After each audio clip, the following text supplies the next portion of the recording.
bulan suci Ramadan 1447 Hijriah, bulan penuh ampunan, rahmat dan keberkahan. Salawat serta salam semoga senantiasa tercurah kepada junjungan kita Nabi Agung Muhammad Sallallahu Alaihi Wasallam, kepada keluarga, sahabat serta seluruh umat hingga akhir zaman. Yang kami hormati Ustadz Ali Asghar Al-Husain SAG, Ketua dan jajaran pimpinan cabang Muhammadiyah Purworejo, serta seluruh jamaah kajian Ramadan yang dirahmati Allah. Alhamdulillah, pada kesempatan yang penuh berkah ini kita dapat menghadiri kegiatan kajian Ramadan bermakna 1447 Hijriah yang diselenggarakan oleh pimpinan cabang Muhammadiyah Purworejo, Masjid Al-Mustaqim dan LKSA Panti Asuhan Muhammadiyah Purworejo. Semoga kehadiran kita pada majelis ilmu ini menjadi wasilah turunnya rahmat Allah, diampuni dosa-dosa kita dan semakin menguatkan iman serta ketakwaan kita di bulan Ramadan yang mulia ini. Hadirin yang berbahagia, adapun susunan acara pada kesempatan kali ini adalah sebagai berikut. Yang pertama, pembukaan. Yang kedua, penyampaian materi atau kajian Ramadan bermakna. Yang ketiga, penutup. Dan yang keempat, memasuki acara pertama, marilah kita buka kegiatan ini dengan membaca basmalah bersama-sama. Bismillahirrahmanirrahim. Semoga acara ini diberkahi kelancaran dan keberkahan oleh Allah Subhanahu wa Ta'ala. Memasuki acara ini yaitu penyampaian materi kajian Ramadan kepada yang kami hormati Ustadz Ali Asghar Al-Husain SAG. Kami persilakan.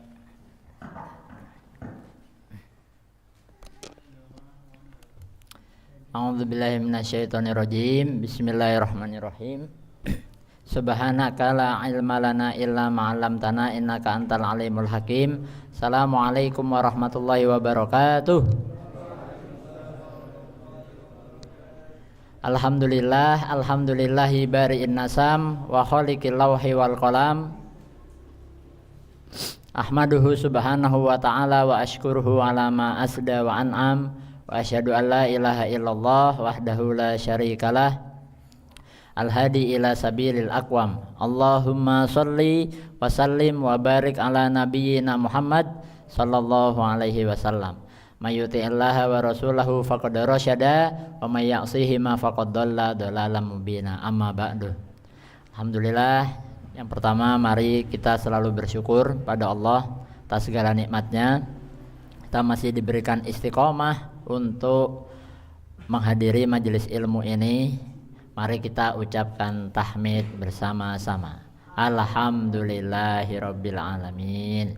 Salat dan salam semoga selalu tercurah limpahkan kepada teladan kita Nabiullah Muhammad sallallahu alaihi wasallam, pada keluarganya, kepada sahabatnya, dan juga kita umatnya yang selalu berusaha mengikuti sunnahnya dan nantinya akan mendapat syafaatnya di yaumil qiyamah. Amin Allahumma amin. Hari ini hari terakhir nggih untuk daurah kitab Qawaid Qur'aniyah. Nah, sesuai yang kami sampaikan di awal, sepertinya untuk membahas 50 kaidah Quran terhadap jiwa dan kehidupan itu tidak cukup sepertinya 5 hari. Tapi tidak apa-apa. Kalau misalnya nanti kita masih diberikan kesempatan, masih diberikan nikmat hidup, masih diberikan nikmat sehat, di lain waktu mungkin kita akan bisa membahasnya kembali, insya Allah. Nah, ini rangkuman kaidah kedua yang kemarin. Adik-adik boleh ditulis dulu. Saya sedikit mereview yang kemarin. Ada cerita sedikit, ada hubungannya dengan yang kemarin tentang iman kepada qada dan qadar. Bahwasanya manusia itu dalam takdirnya, dalam hidupnya, semua yang sudah dia lakukan sama yang akan dia lakukan itu semuanya sudah tertulis. Jadi misalnya kayak gini Bapak Ibu, misalnya setelah ini kita ada yang mukel misalnya itu sudah tertulis gitu. Allah sudah tahu misalnya setelah ini ada yang batal puasanya atau setelah ini ada yang berbuat maksiat dan sebagainya, Allah sudah tahu gitu. Lah apakah itu berarti kita dipaksa untuk berbuat dosa ataupun kita misalnya berbuat baik, Allah juga sudah tahu? Enggak, tentu itu dengan kesadaran kita secara penuh. Orang kalau ngelakuin kesalahan atau melakukan kebaikan itu apa dia tubuhnya gerak sendiri? Enggak mungkin, pasti dengan kesadaran penuh. Orang mencuri ya pasti dengan kesadaran penuh. Lah ada satu cerita, kemarin sandal saya itu hilang. Hilangnya bukan di pondok karena pondoknya sudah libur. Malah kalau sandal saya di pondok itu nggak pernah hilang. Kan nggak mungkin santri berani ngambil sandal saya. Lah wong santrinya cuma 25. Lah kalau nyolong sandal ustaznya kan ketahuan, ya langsung tak hajar kalau nyolong sandalnya. Jadi sandal saya di pondok di MBS itu nggak pernah hilang. Kemarin sandal saya hilang di depan rumah. Ya kalau sandalnya itu hitungannya bukan sandal yang bagus itu. Sandalnya kalau mahal dibilang mahal itu juga ndak mahal. Cuma karena sandalnya baru jadi kelihatannya itu gres gitu loh. Nah, kalau mahalnya sih ndak ya sandal biasa. Cuma karena kelihatan baru masih kayak kinclong gitu, akhirnya orang mungkin tergiur. Nah itu juga salah saya karena naruh sandal baru kok ditaruh di depan rumah gitu. Malam-malam ya pasti diambil sama orang. Nah terus kita berpikir bahwasanya ada satu hadis Nabi, ini sangat masyhur ya, diriwayatkan oleh Abu Hurairah, yang dimana kalau memasuki bulan Ramadan pintu-pintu surga akan dibuka, pintu neraka akan ditutup, terus setan-setan akan dibelenggu. Memang ada itu riwayatnya seperti itu.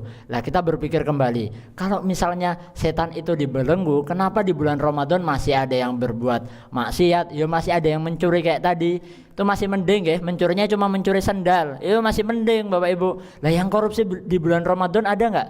Ya ada. Yang membunuh orang di bulan Ramadan ada nggak? Ya ada. Yang berzina di bulan Ramadan ada nggak? Ada juga. Itu artinya apa Bapak Ibu? Kalau misalnya terhadap takdir kita melakukan dosa-dosa itu, kita misalnya menyalahkan Allah atau kita misalnya menyalahkan setan. Setan itu kan yang menggoda manusia. Kita mau menyalahkan setan, sedangkan setan di bulan Ramadan itu dibelenggu. Ya berarti artinya semua dosa-dosa ataupun kebaikan yang dilakukan itu atas kesadarannya manusia sendiri. Walaupun memang ada godaan setan di situ. Jadi tidak bisa kita juga menyalahkan setan itu. Karena memang sudah ada dituliskan oleh Allah dalam surat Ibrahim itu bahwasanya setan itu memang nggak benar-benar berkuasa atas kita itu. Ya kita sendiri kalau kita melakukan dosa tuh kita sendiri itu. Walaupun ada peran setan di situ. Itu. Sudah dituliskan dalam surat Ibrahim. Ini saya bacakan guys, saya tidak terlalu hafal ayatnya.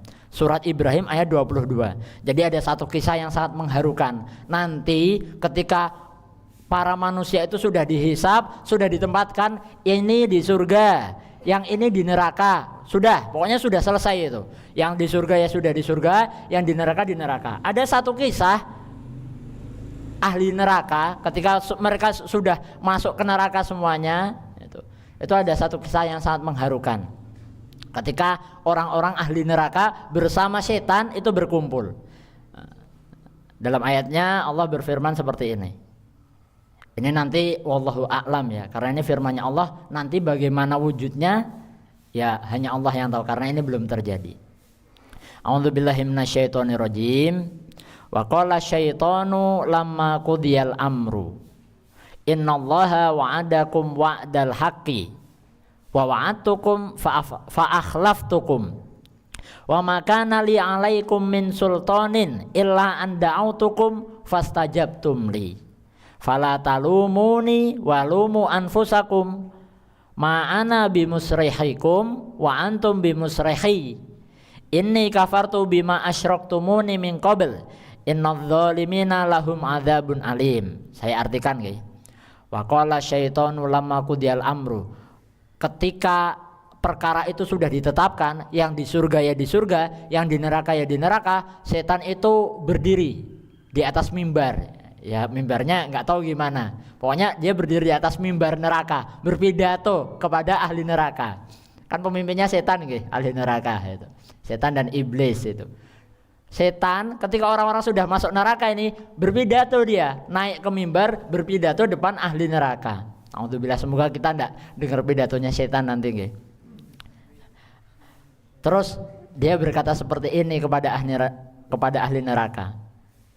Innallaha wa'adakum wa'dal haqqi. Sesungguhnya Allah tuh telah menjanjikan kalian janji yang benar. Artinya Allah tuh nggak bohong. Itu setan yang ngomong ya. Sesungguhnya Allah tuh sudah menjanjikan kepada kalian janji yang benar, janji yang nggak mungkin bohong. Wa wa'adtukum fa akhlaftukum. Saya juga ngasih janji kepada kalian, tapi saya bohong. Nah, itu yang biasanya orang tapi bohong. Nah, nanti setan ngomong seperti itu. Saya juga ngasih janji kepada kalian sama kayak Allah. Bedanya kalau Allah nggak berbohong, saya mengingkari janji saya. Wa makana li alaikum min sultan, dan saya itu ndak punya kuasa atas kalian. Ini ya, setan sendiri yang menekankan, saya tidak punya kuasa atas kalian. Jadi kalau misalnya kita berbuat maksiat, nanti jangan nyalahin setan, karena setan sendiri nggak punya kuasa atas diri kita, tuh nggak punya. Illa anda autukum, saya itu cuma menyeru, saya itu cuma berdakwah kepada kalian. Ya bentuknya ya hal-hal yang buruk yang mungkin bisa kita contoh, itu mungkin seruannya setan itu. Nah, saya nggak punya kendali atas diri kalian, kecuali saya cuma menyeru kalian. Fastajabtum li, kalian malah ikutan saya gitu. Contoh kayak gini, misalnya ada orang Islam dakwah, ada ustadz dakwah, kan terserah jamaahnya mau datang ke pengajiannya atau enggak, gitu nggih Bapak Ibu. Panjenengan bisa milih untuk datang ke sini atau enggak datang. Sama setan juga berdakwah kepada manusia, yang milih untuk mendatangi itu manusia sendiri. Gitu. Fala talumuni, maka jangan salahkan saya. Walumu anfusakum, salahin diri kalian sendiri. Wa ma'ana bimusrihukum, sekarang saya nggak bisa nolong kalian. Wa ma'antum bimusrihi, sama kalian juga nggak bisa nolong saya.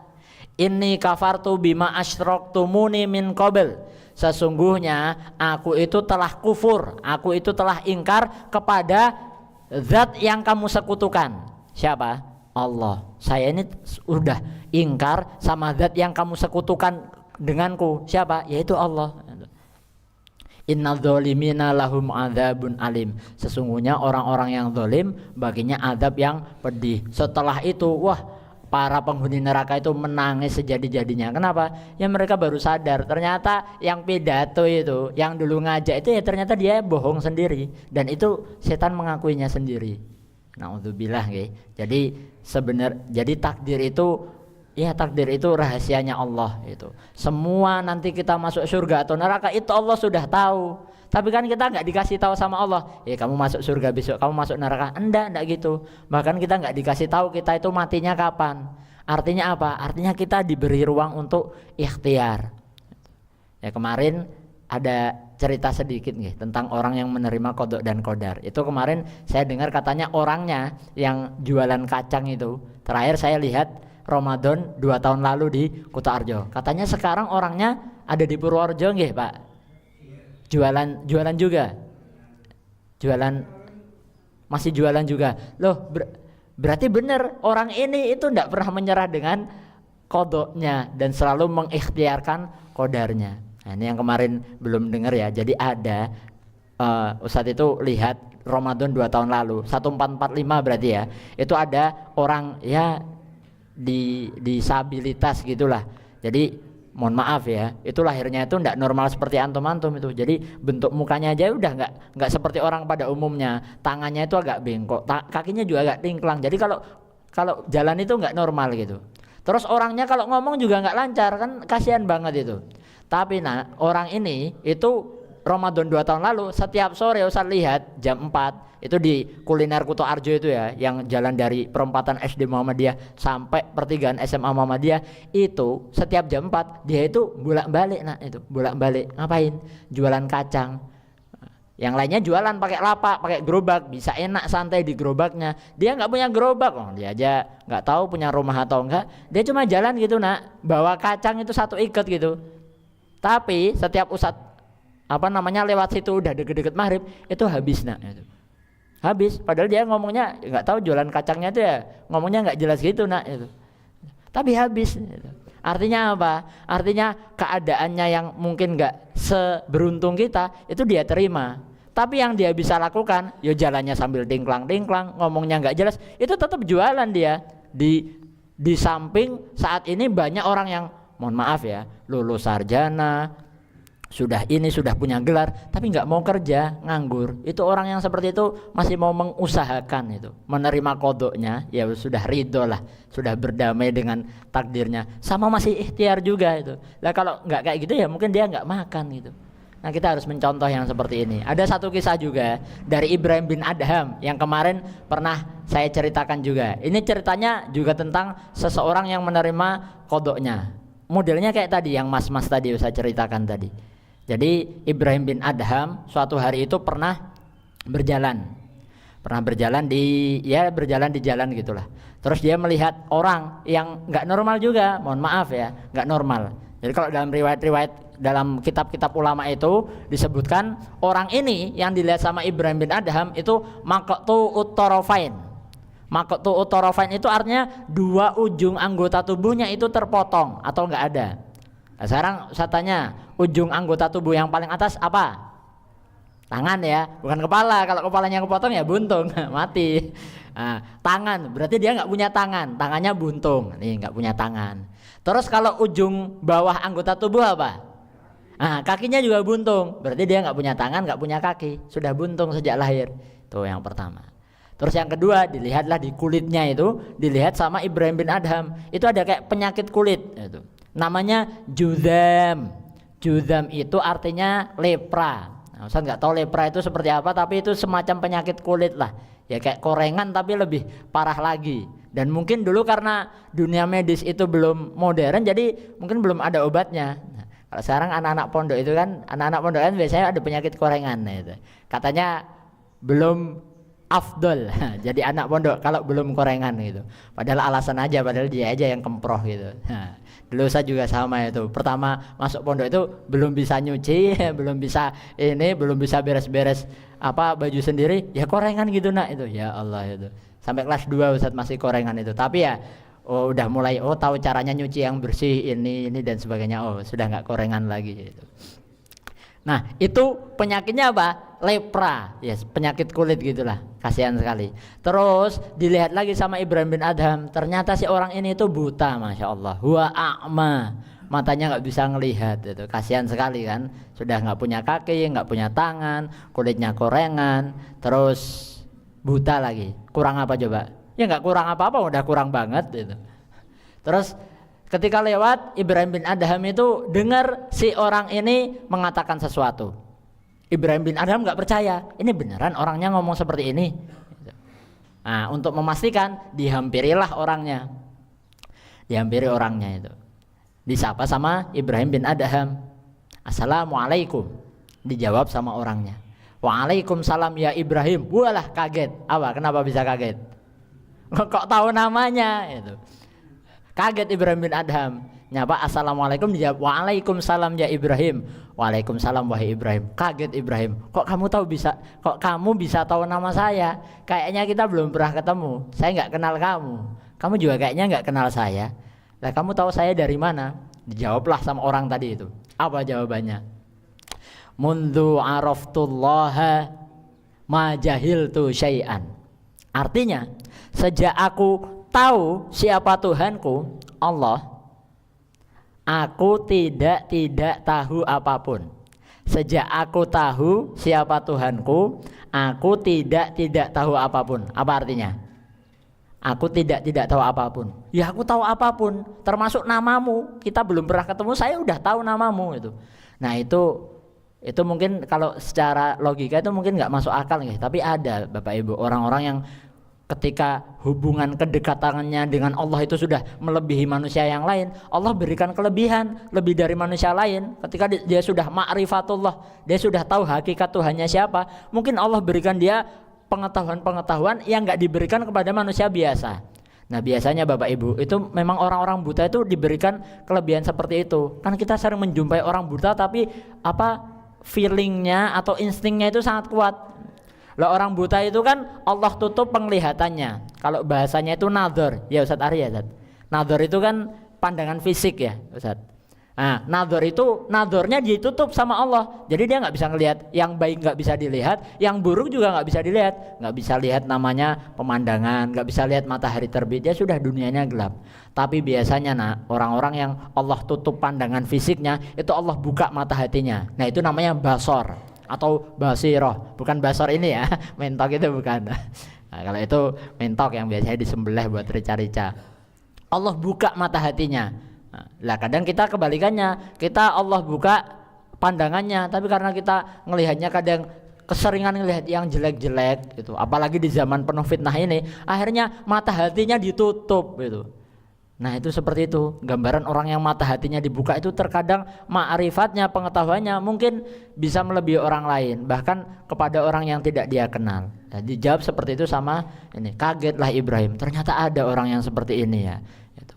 Kedekatannya sama Allah itu sangat dekat. Padahal Ibrahim bin Adham itu juga orang soleh Bapak Ibu. Tapi mungkin Ibrahim bin Adham kaget ketemu sama orang seperti ini. Habis itu ditanya lagi sama Ibrahim, Aina yaduk, aina atrofuk, itu mana tangan sama kakinya itu mana gitu. Ya, maktu, dia ngomongnya maktu. Ini sudah buntung sejak lahir gitu. Tanya lagi, madza fi jildik, itu apa yang ada di kulitmu? Itu. Oh hadza judam, ini penyakit lepra itu. Geleng-geleng Ibrahim itu. Terus madza hasala bi ainik, itu matamu kenapa? Ana a'ma, saya buta itu. Terus pertanyaan yang terakhir, aina baituka, rumahmu di mana? Itu. Dijawab sama si orang ini tadi, fi qari'atit thoriq, rumah saya di pinggir jalan. Ya Allah, kurang apa? Nggak ada kurangnya, kurang banget itu. Sudah sekurang-kurangnya orang itu ya, mungkin seperti itu. Terus geleng-geleng itu Ibrahim bin Adham itu. Ditanya Ibrahim bin Adham, memastikan tadi dia ngomong apa. Kamu tadi ngomong apa? Madza qulta anifan itu. Saya ini cuma samar-samar dengarnya. Tadi kamu ngomong apa? Madza qulta anifan. Dijawablah sama pengemis itu, sama si orang tadi itu. Alhamdulillahi ala ni'amihi al-azima wa atayahu al-jasima.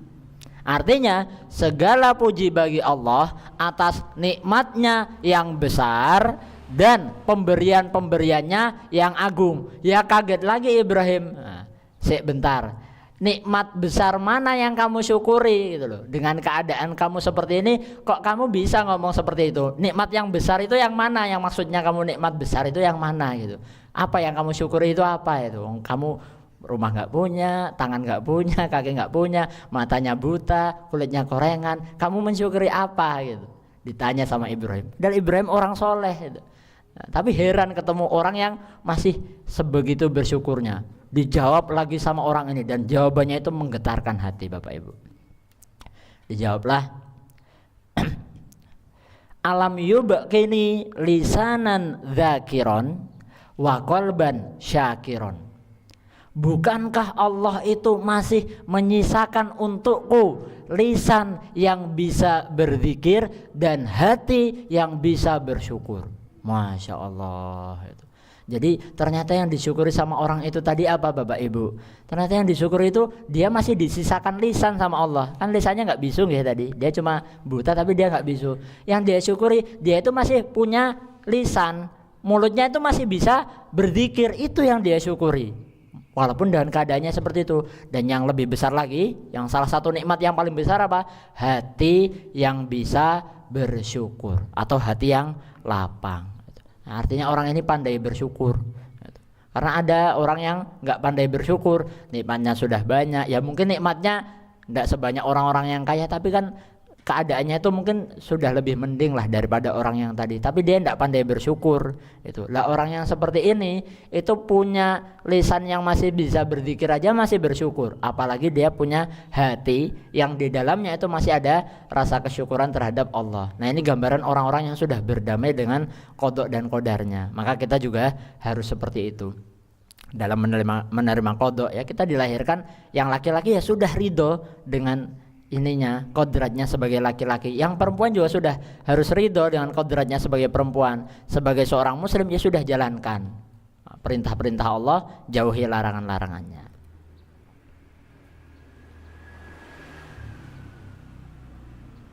Ini yang kemarin ya, ini kayaknya sudah dituliskan. Nah, hari ini, pas ini 30 menit, hari ini kita akan masuk kaidah bukan yang ketiga. Kalau kemarin 1, 2, nah kita langsung loncat ke kaidah 9.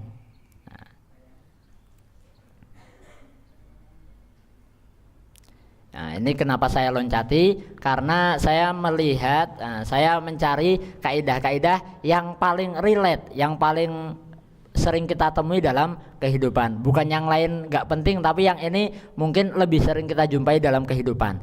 Nah, kaidah 9 ini dasarnya adalah walaisa dzakaru kal unsa. Dan laki-laki itu tidaklah laki-laki itu seperti perempuan. Nah, ini ayat yang mendasarinya. Kita buka dulu nggih ininya, apa namanya? Kitab turosnya, qawaid Qur'aniyahnya. Kaidah ke-9, walaisa dzakaru kal unsa. Ini diambil dari surat Ali Imran ayat 36. Dan ini memang latar belakang ceritanya memang ceritanya keluarga Imran. Jadi Imran itu adalah bapaknya Siti Maryam, yang nanti Siti Maryam ini akan melahirkan seorang nabi yang mulia juga yang bernama Nabi Isa. Hadi qaidatun minal qawaid al-Qur'aniyah al-azimah. Ini termasuk kaidah Quran yang tinggi karena membahas tentang hak antara laki-laki dan perempuan. Nah, di sini kan ada laki-laki dan perempuan. Allati hiya atharun min athari kamali ilmillah, yang dimana kalau kita memahaminya itu kita akan menyadari bahwasanya ilmunya Allah tuh ilmu paling sempurna dan kita tuh nggak ada apa-apanya kalau dibanding keluasan samudra ilmunya Allah. Wa hikmatihi, dan kebijaksanaannya, wa qudratihi, dan juga kekuasaannya, fi khalqihi azza wa jalla, dalam menciptakan manusia dalam bentuk apapun, laki-laki mau perempuan, mau nasibnya kurang beruntung atau beruntung, itu Allah itu sudah punya ilmu yang sangat luas. Walaisa dzakaru kal unsa.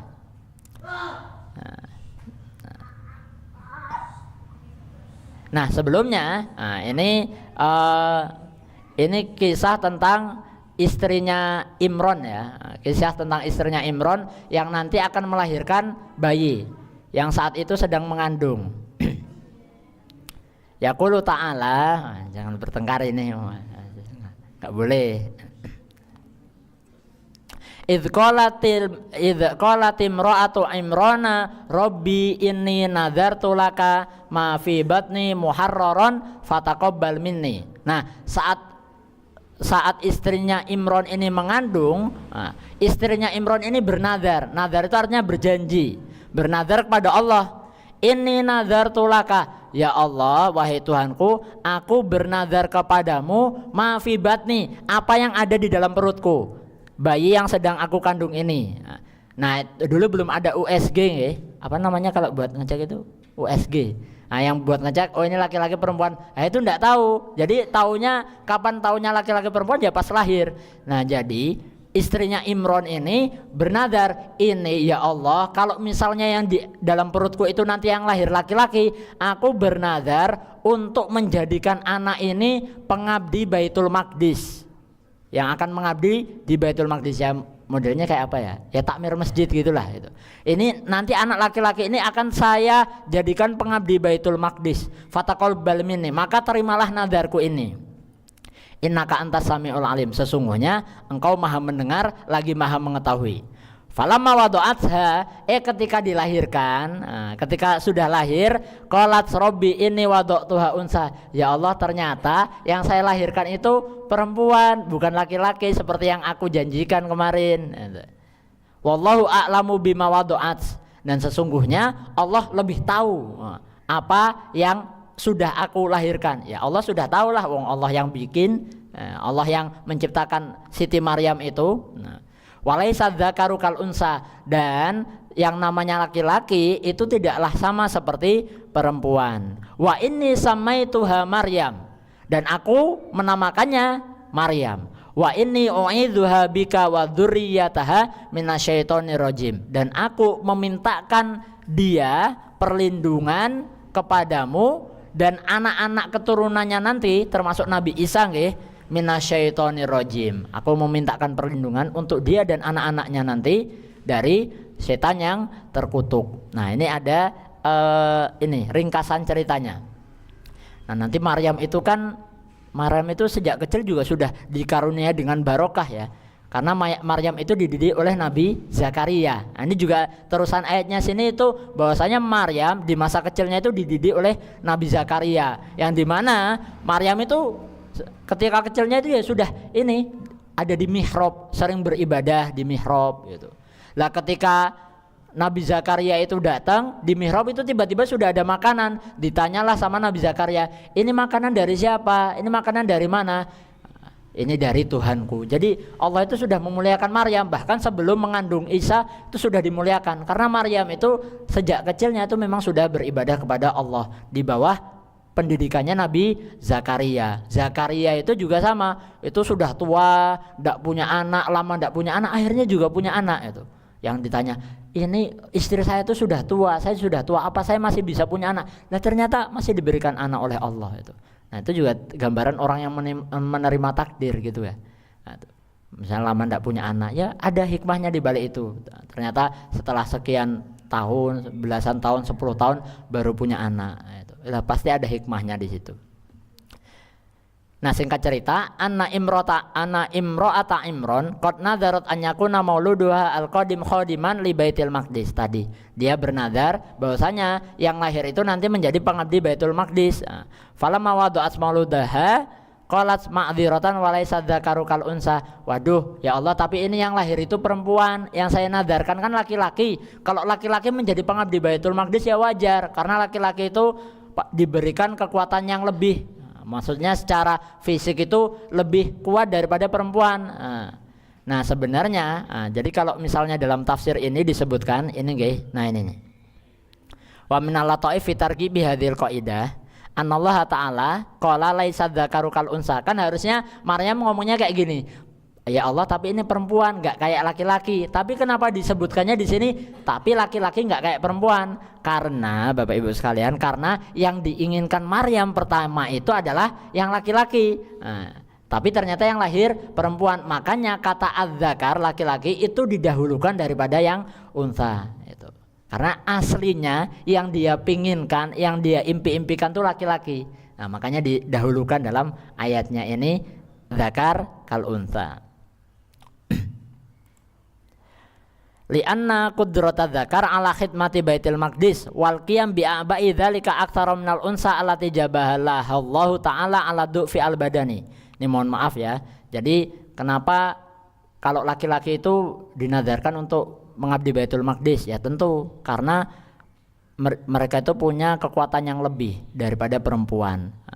Yang dimana perempuan itu di sini ya, jabalahullahu taala ala du'fi al badani. Allah menciptakan perempuan itu alat du'fi al-badani, dalam fisik yang lemah. Maksudnya lemah itu tidak lebih kuat daripada perempuan. Oh tapi ada perempuan yang lebih kuat daripada laki-laki. Nah itu kan normalnya perempuan itu kan ya fisiknya tidak lebih kuat dari laki-laki. Makanya kalau ada orang ngomong kesetaraan itu maksudnya apa? Adil. Adil itu apakah harus sama? Lah kalau harus sama, misalnya gini, saya kalau misalnya nyuruh santri itu, yang putra kadang tak suruh ngangkat meja, ya wajar, orang laki-laki kuat. Yang putri, yang santri putri itu tak suruh ngangkatnya kursi saja. Itu. Lah apakah itu? Oh nggak adil. Harusnya yang putri ngangkat meja juga. Lah adil itu kan nggak harus sama. Adil itu bukan berarti harus sama, tapi proporsional, sesuai dengan kemampuannya. Ya kalau laki-laki ngangkat meja ya kuat lah, anak SMP SMA itu sudah kuat. Nah kalau putri masa disuruh ngangkat meja kan kasihan itu. Nah seperti itu, karena secara fisik memang Allah ciptakan perempuan itu normalnya pada umumnya itu tidak lebih kuat daripada laki-laki. Wa mayulhiquhuma min al-awarid atau bi'iyah allati taziduha dhofan. Mohon maaf, dan juga Allah menciptakan tabiatnya perempuan itu punya halangan-halangan yang membuatnya itu jadi lebih lemah juga daripada laki-laki. Mohon maaf nggih, ada namanya haid, ada namanya nifas. Nah, itu haid dan juga nifas itu kan sakit itu kan. Itu. Lah itu kan membuat perempuan itu lebih sering fisiknya itu tidak sekuat laki-laki itu. Dan itu memang sudah tabiatnya perempuan. Walaqad bayyana al-Qur'an hadza tafawut minal jinsaini fi mawadi'a katsiratin.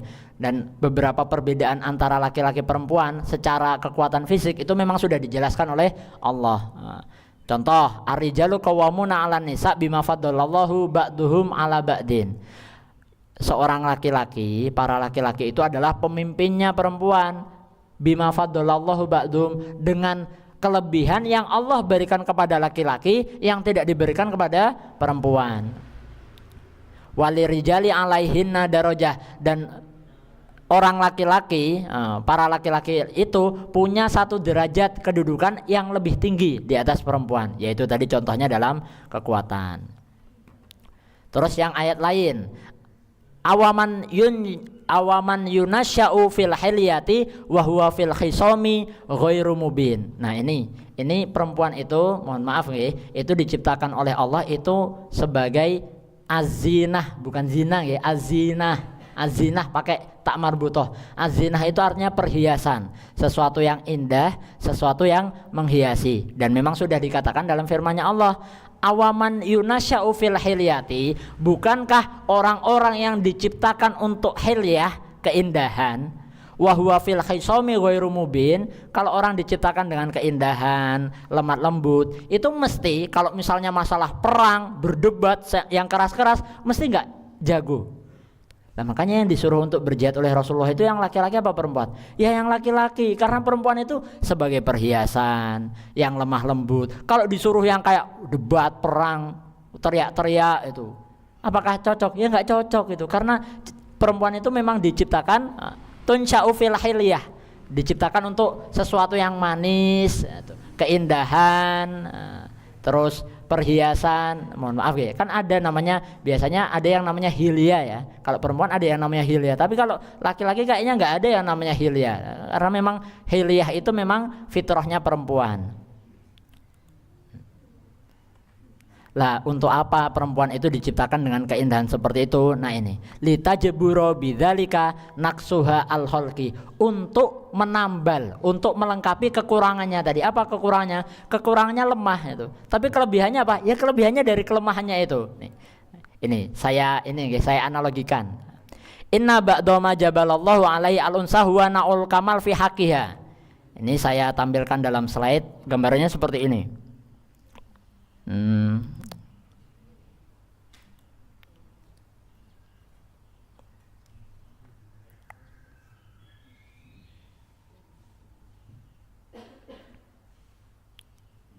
Nah ini ya, tadi penjabaran yang tadi, laki-laki itu diciptakan sebagai ciptaan yang sempurna. Mohon maaf, kalau perempuan dengan ketidaksempurnaan, artinya bukan tidak sempurna tapi ada ketidaksempurnaan. Beda ya, tidak sempurna sama ada ketidaksempurnaan.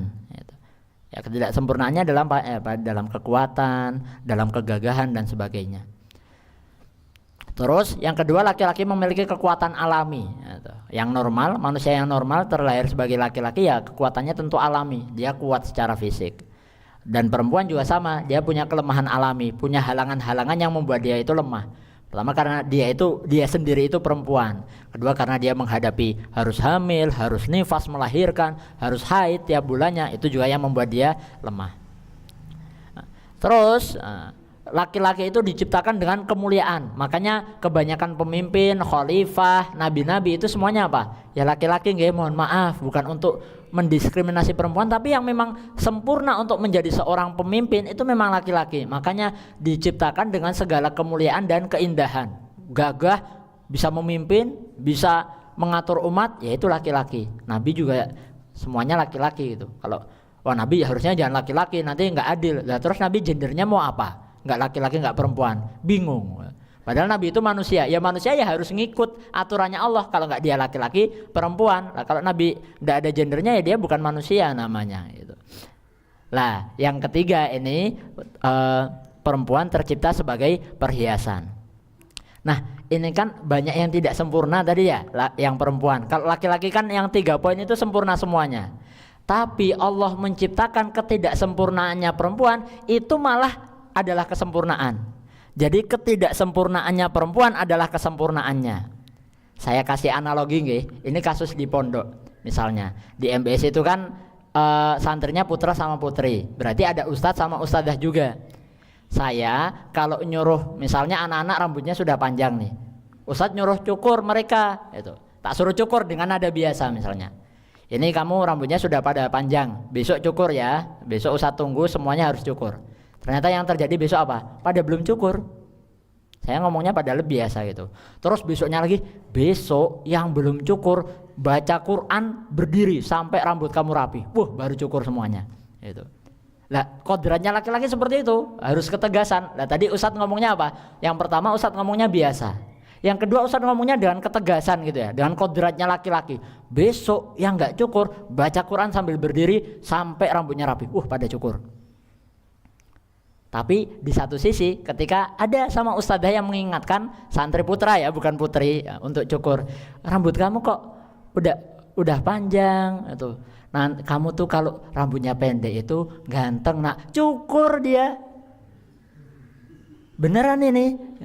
Terus habis cukur, masya Allah kamu ganteng sekali. Ya seneng ya, kodratnya laki-laki dipuji sama santri, dipuji sama ustadzahnya ya seneng. Kamu ganteng banget, rambutnya rapi gitu. Padahal tadi nyuruhnya dengan apa? Lemah, lembut. Dengan lemah itu ketidaksempurnaannya perempuan. Tapi itu adalah kesempurnaannya perempuan dengan kelemahannya itu. Lah coba misalnya Ustadz balik ya, Ustadz ngomong misalnya, nah kamu kalau cukur itu rambutnya ganteng. Wah malah tambah gak mau cukur gitu kan. Artinya ketidaksempurnaannya perempuan apabila diberikan kepada laki-laki, ya malah laki-lakinya jadi nggak sempurna. Tapi itu memang sempurna. Ketidaksempurnaan itu sempurna ketika diberikan kepada perempuan. Ya, perempuan itu memang harus lemah lembut. Perempuan galak seperti laki-laki, yaitu menyalahi kodratnya, gitu ya. Itu seperti itu terjadi benar itu. Nah, kamu kalau rambutnya pendek itu ganteng, cukur beneran. Ustadz harus ngancam dulu. Yang ustadzah ngalem dengan lemah lembut, cukur. Nah itu memang kodratnya seperti itu. Kadang kok nggak masuk akal ya gitu. Ya memang seperti itu. Nah ini kita kembali lagi ke yang kitab tadi. Inna ba'doma jabalallahu alaihi alunsa huwa na'un min kamalin fi haqqiha. Lah itu tadi. Yang Allah ciptakan perempuan itu dengan segala kekurangannya, minal kamali fi haqqiha, itu malah kesempurnaan dalam haknya. Wa in kana naqson fi haqqi rijal, walaupun enggak sesempurna laki-laki. Ala taro anna dha'fa al khalqi wal ajza anil ibana fil hisam aibun naqisun fi rijal. Nah kalau misalnya laki-laki diberi orangnya lemah misalnya, lembek, mohon maaf ya, laki-laki tapi lembek itu kan malah kekurangan gitu. Dia debat nggak berani gitu, diajak berantem nggak berani. Laki-laki harus berani kalau diajak berantem gitu, tapi bukan harus berantem terus ya. Ma'annahu ya'udu min jumlati mahasinin nisa allati tajadzabu ilayya al-qulub. Sedangkan kalau kelemah lembutan itu malah jadi kelebihan kalau di perempuan. Kita persingkat. Nah, dalam Allah menciptakan manusia, dalam Allah menciptakan dunia ini itu ada dua. Yang pertama ada sunnatullah, yang kedua ada syariatullah. Sunnatullah itu ya yang takdir yang berjalan. Misalnya kita tercipta, kamu laki-laki, ini perempuan. Udah itu sunnatullah, kita nggak bisa ngelawan. Kamu lahirnya dari orang tua yang seperti ini, dia lahirnya dari orang tua seperti ini. Itu sunnatullah. Hari ini nggak hujan, itu sunnatullah.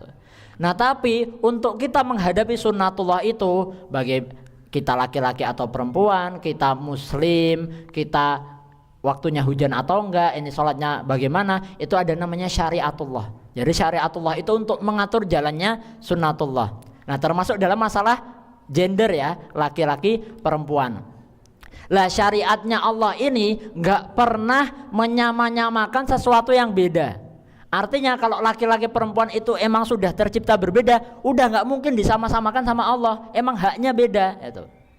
Tapi bisa dikumpulkan, bisa disatukan. Nggak bisa disamakan tapi bisa disatukan. Makanya perempuan dan laki-laki bisa bersatu dalam apa? Dalam akad pernikahan. Emang beda laki-laki perempuan, haknya juga beda, tapi bisa disatukan. Nah itu syariat Allah seperti itu.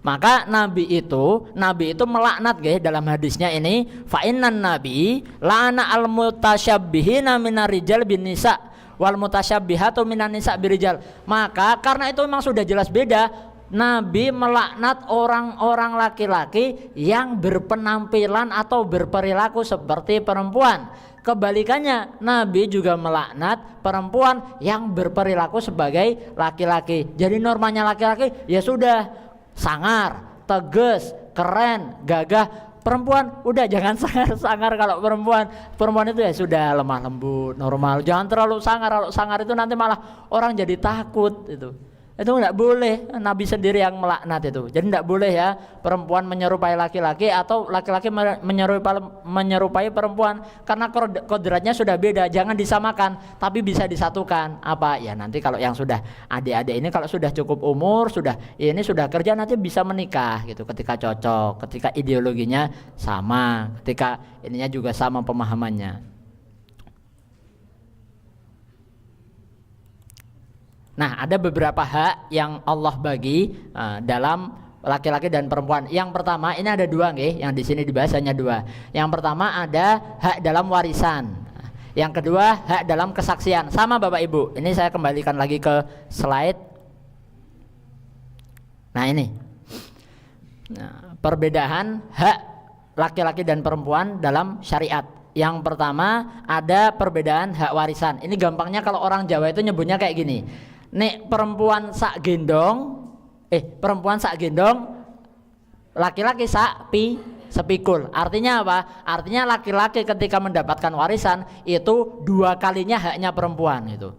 Ini Bapak Ibu itu sudah selesai dari dulu di firman-Nya Allah surat An-Nisa itu udah selesai masalah warisan. Tapi sampai sekarang ada orang yang membagi warisan itu masih sama rata. Dan ini masih terjadi Bapak Ibu. Dan ternyata masih banyak orang Indonesia tuh yang bagi warisannya masih yang penting dibagi sama rata biar adil. Masa yang perempuan cuma dapat 1, lah padahal sing perempuan itu sing ngupeni wong tuane, yang laki-laki dapat 2. Bukan masalah itu, karena syariatnya memang seperti itu. Dan ternyata masih banyak. Nah, kalau di MBS itu setiap hari Senin sore ada kajian faraid atau fikih mawaris. Bapak Ibu menawi kerso rawuh mriko nanti kita ngaji bagaimana hukumnya, terus sampai hitung-hitungannya sampai nanti kebagi, nanti kita belajar di sana. Itu santri-santri MBS itu sudah belajar bagaimana cara membagi warisan menurut syariat Islam. Jadi memang seperti itu nggih, kalau gambarannya yang dituliskan di buku ini, karena laki-laki itu kodratnya bebannya memang lebih berat daripada perempuan. Dia harus mencari nafkah, dia nanti harus menanggung anak istrinya. Sedangkan perempuan bebannya secara fitrah itu nggak lebih berat. Perempuan itu kan nggak wajib kerja, yang wajib kerja menafkahi keluarga ya laki-laki. Kalau perempuan kerja ya boleh kalau dibolehkan sama suaminya itu. Tapi perempuan itu bisa mendapatkan nafkah dari suami, masih bisa mendapatkan mahar dari suami juga, masih bisa dapat uang dari orang tuanya juga. Maka beban secara beban secara moral dan beban secara tanggungan itu sudah jelas laki-laki lebih berat daripada perempuan. Makanya warisannya kalau perempuan 1 laki-laki 2 atau laki-laki 1 perempuan setengah. Itu. Terus juga dalam masalah kesaksian. Nah, ini masalah kesaksian ya. Ada dalam surat yang wa idza tadayantum bidainin ila ajalan musamma faktubuh. Kalau kalian misalnya ngutang itu ditulis. Nah, ini kan Islam mengajarkan administrasi yang rapi, dan di situ disuruh menyertakan 2 orang saksi dari laki-laki. Kalau laki-laki 2 orang saksi. Tapi kalau misalnya ada perempuannya, berarti 1 saksi laki-laki, 2 saksi perempuan. Artinya 1 saksi laki-laki itu seperti 2 saksinya perempuan. Nah, kenapa masuk dalam kesaksian perempuan lebih rendah daripada laki-laki? Nah, dulu itu Bapak Ibu, ketika ada Baitul Mal, ketika ada yang perbendaharaan negara, itu memang yang ditanggungkan kerjaan-kerjaan itu kepada laki-laki. Tapi kalau sekarang itu kan yang jadi teller di bank, yang jadi akuntan di perusahaan-perusahaan ada juga perempuan. Tapi kodratnya perempuan dan laki-laki itu memang sejak dari awal sudah beda. Jadi kita nggak bisa misalnya sekarang nggak berlaku seperti itu lah. Wong perempuan juga sekarang juga bisa ngurus administrasi. Harusnya kalau dalam saksi bisa dong. Nah, itu kayak kita mendikte Allah, kita maksain Quran itu harus sama seperti kehendak kita. Itu enggak boleh. Nah, itu sekarang ada Bapak Ibu tafsir namanya tafsir hermeneutik. Itu bahasa gampangnya itu kita dikte Allah. Ini yang bicara Allah tapi maknanya terserah kita. Ini nggak boleh, masa Tuhan didikte gitu. Nanti tidak boleh seperti ini. Jadi yang sudah ada dalam syariat Quran ya sudah kita taati itu. Lah kalau misalnya nggak cocok sama kita, ya kita yang harus kembali kepada Al-Quran, bukan Al-Quran yang harus ngikutin kita. Nah, kayak kita dikte Tuhan lah, siapa kita dikte Tuhan itu. Jadi masalah kesaksian juga sama nggih. Hak seorang laki-laki setara dengan 2 orang perempuan. Nah. Nggih, terakhir ini di bab ini ada kisah untuk menutup. Ini banyak sekali, kita singkat saja. Ada kisah bagus sekali untuk menutup yang sudah cukup jelas untuk menandakan bahwasanya laki-laki itu udah jelas beda sama perempuan, gak usah disama-samakan. Ini mohon maaf nih, ini diceritakan oleh si pengarang bukunya ini sendiri. La'ali akhtimu hadhil qaidah bihadhil kisah at-tarifah. Saya akan menutup kaidah ini dengan satu kisah. Allati sami'tuha min ahadil bahisin, yang aku dengar dari para peneliti. Wa huwa yatakallamu an zaifid da'wa allati tatalaba bi fathil bab lin nisa likayumarisuna aryadah kama yumarisuha rijal. Jadi zaman sekarang itu kan ada olahraga nih. Olahraga seperti apa ya? Kayak nge-gym gitu. Kan sama-sama, laki-laki ada yang nge-gym, perempuan juga ada yang nge-gym. Atau misalnya yang sekarang lagi ngetren apa namanya? Lari, nah, pelari culture itu kan yang lagi ngetren sekarang. Ya aku lu hadal bahis wafaqahullah. Jadi si peneliti ini cerita sama si pengarang buku ini, inna ahadal addain, bahwasanya ada salah seorang addain. Addain itu artinya pelari, berarti atlet, pelari nggih. Al-Ghorbiyin, dari negara barat, ya mungkin dari Eropa, Inggris atau sebagainya. Ada seorang atlet pelari dari barat, al-masyhurin, yang sudah terkenal. Ta'arafa ila imra'atin tumarisu nafsa riyadatil adwi. Nah, si pelari ini laki-laki kenal dengan atlet perempuan juga, sama, dia juga pelari juga. Nah, karena nyambung ya, mungkin sama-sama passionnya sama, hobinya sama-sama pelari. Faraghiba an yatazawwaja. Akhirnya karena nyambung, terus saya nyambung sama dia karena hobinya sama, akhirnya dinikahin itu. Wa tamma lahu ma aroda, akhirnya sudah terjadi pernikahannya. Tamma lahu ma aroda, sudah sempurna apa yang dia inginkan. Saya ingin nikah sama ini perempuan ini karena satu passion sama saya, suka lari, kita pelari culture misalnya. Udah akhirnya menikah. Walakin lam yamdi siwa syahroini ala zawajiha hatta intaha az-zawaj ila tolak. Tapi belum sampai 2 bulan pernikahan, ternyata pernikahan itu berakhir dengan perceraian. Lah kok bisa? Padahal hobinya sama. Fasa'ala hadal adda, fasu'il hadal adda. Akhirnya sama si peneliti itu tadi ditanya, si pelari yang laki-laki itu ditanyain, limadza talaqtaha bihadhi surah? Kamu kok menceraikannya secepat ini? Kayaknya belum ada 2 bulan kok kamu sudah menceraikannya. Faqala, ini nggih Bapak Ibu, ini jawabannya pas saya baca juga mencengangkan Bapak Ibu. Faqala, maka dikatakan oleh si pelari yang laki-laki itu, laqad tazawwajtu rajulan walam atazawwaj imra'atan. Ini yang saya nikah ini laki-laki bukan perempuan.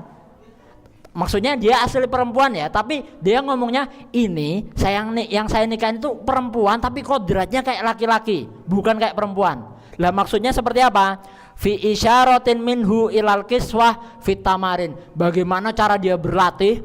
Nah, karena kalau perempuan itu, laki-laki itu berlatih olahraga sampai ototnya kekar itu wajar nggih. Lah ini perempuan juga sama. Akhirnya dia memandangnya, lah iki kok suwi-suwi koyo wong lanang ini. Dengan wasilah latihannya, ini enggak, ini bukan perempuan ini. Ini laki-laki ini. Allati tatallabah riyadatul adwi, yang dari olahraga larinya itu dia menunjukkan seperti laki-laki itu keperkasaannya. Afqadatha unusataha, sampai karena seringnya dia olahraga kayak laki-laki, afqadatha unusatuha, sampai keperempuannya atau kewanitaannya tuh hilang gara-gara dia nyari kodratnya laki-laki. Fa asbahat fi jismi yudohi ajak sama rijal, sampai di, mohon maaf sampai di jasmaninya itu seperti laki-laki, kokar berotot. Kan malah takut kita kalau laki-laki sama perempuan yang anu lah. Nanti kalau dipukul sama istrinya gimana karena terlalu kuat itu. Lawong kadang istrinya sudah biasa saja seperti ini, suaminya masih tetap takut sama istrinya. Lah kalau seperti ini gimana? Dihajar nanti suaminya sama istrinya. Ini sudah hilang kewanitaannya ini. Karena kenapa? Ya karena dia mengambil kodrat yang tidak seharusnya. Wa shadaqallahul adzim. Sudah selesai ceritanya itu. Al-alimul khabir. Walaisa dzakaru kal unsa. Sudah, ini sudah cukup menjelaskan manusia itu laki-laki ya sudah kodratnya laki-laki, perempuan kodratnya perempuan. Enggak usah saling iri, semuanya punya kodratnya masing-masing, semua punya kemuliaannya masing-masing. Yang jelas mau perbedaannya seperti apapun, tapi di mata Allah yang paling mulia itu hanya yang paling bertakwa. Inna akramakum indallahi atqakum. Oke, sudah selesai kajiannya, alhamdulillah daurahnya sudah selesai. Walaupun kaidahnya masih banyak sekali yang belum selesai, tapi alhamdulillah kita bisa istiqomah. Ini saya melihat banyak sekali. Ini rata-rata yang datang ya datang setiap hari. Nah semoga kalaupun bapak ibu adik-adik nggak mendapatkan ilmu tambahan selama 5 hari ini, minimal Allah memberikan kita keberkahan dalam majelis ilmu. Amin Allahumma amin. Ya saya akhiri, mohon maaf bila ada kesalahan dan kekurangan karena sesungguhnya saya masih belajar. Jadi terima kasih sekali dari PCM Pak Badar, terima kasih Ustadz Ari, Ustadz Ariful sudah memberi saya kesempatan. Ya nanti kalau misalnya bagus, misalnya dirasa cocok ya enggak apa-apa diundang lagi. Tapi kalau misalnya kurang cocok karena terlalu rasis atau sarkasme ya enggak apa-apa, enggak usah diundang lagi, enggak apa-apa. Oke, saya akhiri, mohon maaf bila ada kesalahan. Semoga kita bisa dipertemukan kembali di Ramadan selanjutnya. Semoga Allah memberkahi puasa dan amal ibadah kita di bulan Ramadan ini. Nasrun minallahi wa fathun qarib wa basyiril mu'minin. Assalamualaikum warahmatullahi wabarakatuh. Jazakumullahu khairan katsiran kepada Ustaz Ali Azhar Al-Husain Syakir atas ilmu yang telah disampaikan. Semoga menjadi amal jariah dan bermanfaat bagi kita semua. Kami sampaikan infak kajian Ramadan 1447 Hijriah hari Jumat 24 Ramadan bertepatan dengan 13 Maret 2026 sebesar Rp236.000. Kami sampaikan jazakumullahu khairan katsiran atas infak Bapak Ibu jamaah sekalian. Demikian rangkaian acara kajian Ramadan bermakna 1447 Hijriah pada kesempatan kali ini. Marilah kita tutup dengan membaca hamdalah dan doa kafaratul majelis bersama. Alhamdulillahirabbil alamin. Subhanakallahumma wa bihamdika asyhadu an la ilaha illa anta astaghfiruka wa atubu ilaik. Nun wal qalami wa ma yasturun. Wassalamualaikum warahmatullahi wabarakatuh. Waalaikumsalam warahmatullahi wabarakatuh.